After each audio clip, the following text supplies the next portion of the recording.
अस्सलाम वालेकुम दोस्तों, कैसे हैं आप। पिछले दिनों कराची जाना हुआ और थोड़ी देर के लिए मैं पहुंचा मनोड़ा बीच पे। मैंने कहा नया पार्क बना, नई बीच में डेवलपमेंट हुई है, वो देख लूं। लेकिन काफ़ी देर हो चुकी थी, पार्क बंद हो चुका था, शाम का वक्त हो गया था। तो थोड़े से क्लिप्स हैं, आप भी देखें, एंजॉय करें। Thank you.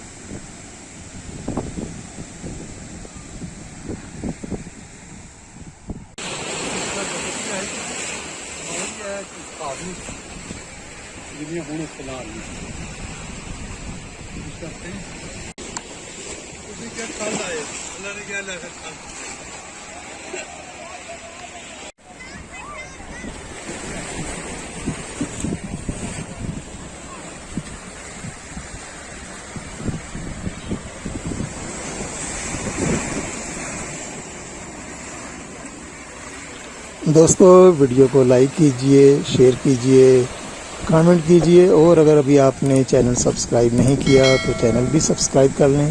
शुक्रिया।